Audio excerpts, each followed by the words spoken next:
My name is Michael R. Dutton, and my rank is Lieutenant Commander, U.S. Navy, retired.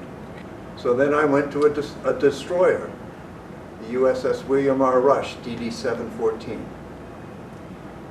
That was about 1970. Well, you know, that was kind of interesting because here I was, by then I had actually advanced to machinist mate second class.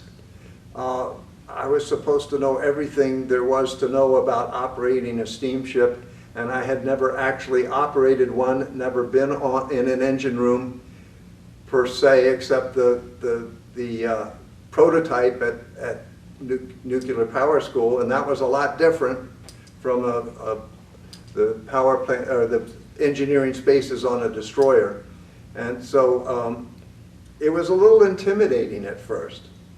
But I had a lot of knowledge, and I used that knowledge to work myself into the crew so that at some point in time I actually was able to become one of the leading petty officers in one of the engine rooms. And it didn't take long for that to happen. So I used my knowledge, my book learning, and I guess I was a reasonably stable individual, got along well with people, got along well with my seniors and my juniors, and so I was able to absorb the routine aboard a destroyer and figure things out and learn how to.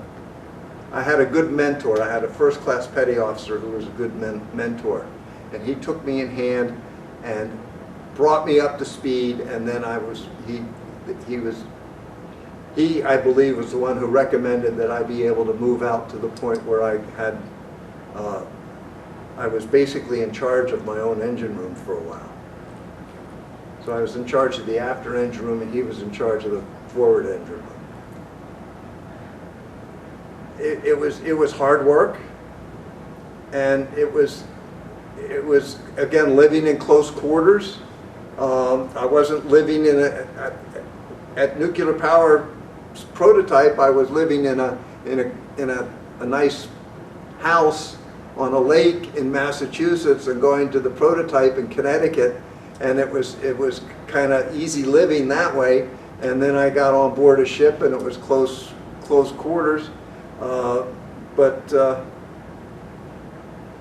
I don't know. You learn quick. If you don't learn, then you're not going to get anywhere. So I really can't give you one specific thing or list things that went this way or went that way.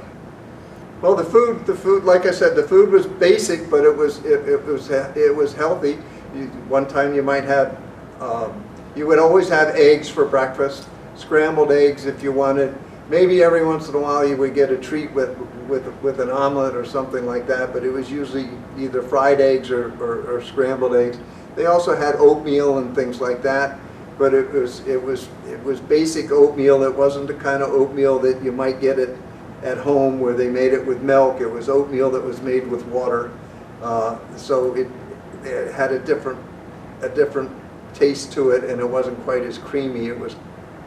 But it was oatmeal. It stuck to your ribs, threw hair on your chest, so those kinds of things. Again, close quarters. There wasn't, you know, it was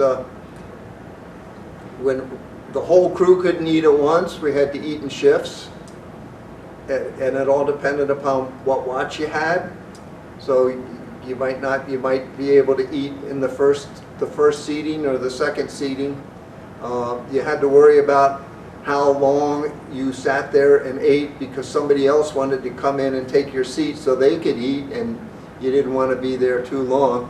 Plus, you probably had to go on watch after you were finished eating, or you were up there because somebody was temporarily relieving you on your watch station so you could eat, and then they were going to come up and eat after you went back down. So there were all kinds of things where we had to compromise with each other and interact with each other to keep things running smoothly.